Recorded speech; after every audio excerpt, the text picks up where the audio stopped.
Hello students and welcome back to my channel. और आज फिर से हम एक बार मिल रहे हैं हमारी कक्षा की छठी की वर्कशीट करने के लिए। तो आज की जो हमारी वर्कशीट है वो है कार्यपत्रक 9 सामाजिक विज्ञान की कक्षा छठी की, जिसकी तिथि है आपकी 5 अगस्त 2021। और जो इसका टॉपिक है, उप विषय है, वो है लोग कहाँ रहते थे। ठीक है, तो चलिए हम आज की वर्कशीट शुरू करते हैं। और वर्कशीट शुरू करने से पहले आपको क्या करना है, अगर अभी तक आपने मेरे चैनल को सब्सक्राइब नहीं किया है तो प्लीज़ चैनल को सब्सक्राइब कर लीजिए और बेल आइकन को भी प्रेस कर दीजिए फॉर न्यू नोटिफिकेशन। चलिए हम आज की वर्कशीट शुरू करते हैं। यहाँ पर आपको एक मानचित्र दिया हुआ है। भोजन करते वक्त आपने कभी सोचा कि आपके द्वारा खाए जाने वाले चावल और गेहूं कब और कहाँ उगाया गया? कभी सोचा है हमने कि हमारे चावल जो खाते हैं हम और गेहूं खाते हैं ना, गेहूं की रोटी बना करके खाते हैं ना, चपाती राइस खाते हैं, तो ये दोनों जो चीज़ें हैं वो कब उगाई गई और कहाँ उगाई गई? आइए इस प्रश्न का उत्तर इस दिए गए मानचित्र में ढूंढते हैं। ठीक है, तो ये आपका मानचित्र यहाँ पे दिया हुआ है। मानचित्र जो है वो आपका क्या है, उपमहाद्वीप का प्राकृतिक मानचित्र है। और अब हम इसको रीड करेंगे। पहले इसके नीचे जो एक पैराग्राफ दिया हुआ है उसको रीड करेंगे और फिर मानचित्र को भी साथ में मैं आपको दिखाती चलूँगी। ठीक है, तो पहले हम रीड करते हैं जो दिया हुआ है। यहाँ पे आ जाइए। यहाँ पे आपको दिया है, मानचित्र के उत्तर पश्चिम में सुलेमान और किरथर की पहाड़ियों को ढूंढिए। चलिए ढूंढ लेते हैं। सुलेमान और किरथर की पहाड़ियों को ढूंढना है। तो ये आपका यहाँ पे सुलेमान है और यहाँ पे किरथर की पहाड़ियाँ हैं। ठीक है, उत्तर पश्चिम में। उसके आगे पढ़ते हैं हम, क्या लिखा हुआ है यहाँ पे, है क्या चीज़ें, अब ये पढ़ लेते हैं आगे हम। यहाँ पे आगे लिखा हुआ है, आज से लगभग 8000 साल पहले यहाँ के स्त्री पुरुषों ने गेहूं और जौ जैसी फसलों को उगाना शुरू कर दिया था। तो इसका मतलब हमने जो ये अभी दो जो जगह के नाम देखे हमने मानचित्र में, वो वहाँ पे क्या हुआ है, 8000 पहले सबसे पहले गेहूं और जौ जैसी फसल को उगाना शुरू किया था उत्तर पश्चिम में सुलेमान और किरथर की पहाड़ी में। ठीक है, उसके बाद आगे रीड करते हैं। उत्तर पूर्व में गारो और मध्य भारत में विंध्य पहाड़ियों को देखिए। चलिए उत्तर पूर्व में गारो ढूंढ लेते हैं और मध्य में विंध्य देख लेते हैं। मध्य में हमारा विंध्य पहाड़ियाँ ये रही और उत्तर पूर्व में जो गारो पहाड़ियाँ हैं वो ये दोनों हमने ढूंढ लिए। अब इसमें पढ़ते हैं कि ये ढूंढ तो लिए, लेकिन ये है किसके रिगार्डिंग, इसमें इसकी क्या बात करी, इसकी क्या विशेषता है, आगे पढ़ते हैं। इसके बाद इसमें ये दिया हुआ है, ये कुछ अन्य ऐसे क्षेत्र थे जहाँ कृषि का विकास हुआ। जहाँ सबसे पहले चावल उगाया गया वे स्थान विंध्य के मध्य उत्तर में स्थित थे। कि विंध्य पहाड़ी जो है उसके उत्तर में जो एक स्थान है वहाँ पे सबसे पहले चावल उगाया गया था। चलिए आगे पढ़ते हैं। मानचित्र पर सिंधु तथा इसकी सहायक नदियों को देखिए।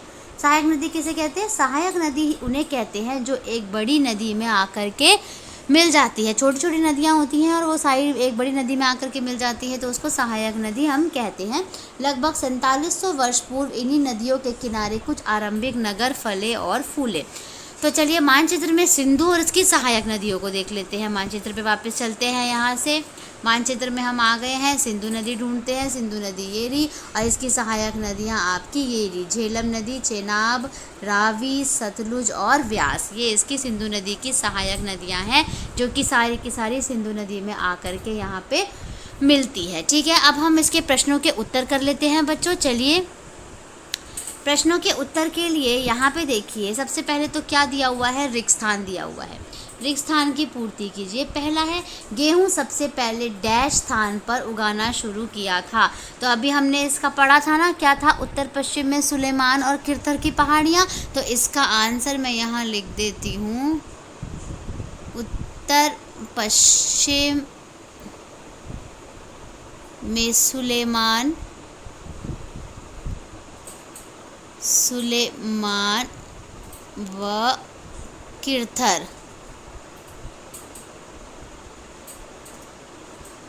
ठीक है, किरथर की पहाड़ियाँ। तो ये आपका पहला रिक्तस्थान जो है उसका आंसर हो गया। उत्तर पश्चिम में सुलेमान व किरथर पहाड़ियाँ, किरथर की पहाड़ियाँ। दूसरा देखिए, चावल सबसे पहले डैश में उगाया गया। तो चावल सबसे पहले कहाँ उगाया था? विंध्य के उत्तर में। तो यहाँ पे इसका आंसर होगा आपका विंध्य के उत्तर में। तो यहाँ पे हम लिख देते हैं विंध्य के उत्तर में। ठीक है बच्चों, विंध्य के उत्तर में उगाया गया। अब प्रश्न नंबर 2 देखते हैं। सिंधु नदी की सहायक नदियों के नाम लिखिए। अभी हमने ढूंढा था ना सिंधु नदी की सहायक नदियाँ कौन सी हैं। चलिए यहाँ पे इसका आंसर लिख देते हैं। मैं यहाँ पे आंसर 2 करके यहाँ पे इसको लिख रही हूँ। तो सिंधु नदी की जो सहायक नदियाँ वो थी झेलम नदी, झेलम आ गया, ठीक है। चेनाब जो है वो भी सिंधु नदी की सहायक नदी है। चेनाब के बाद रावी, ठीक है। रावी के बाद आपका सतलुज, सतलुज नदी भी जो है वो सहायक नदी है। और व्यास, ठीक है, व्यास नदी। तो ये जो सारी नदियां हैं ये आपकी सहायक नदी है, सिंधु नदी की सहायक नदी। ये 5 नदी आपकी झेलम, चेनाब, रावी, सतलुज और व्यास। अब हम चलते हैं हमारे आंसर नंबर 3 पे चलते हैं।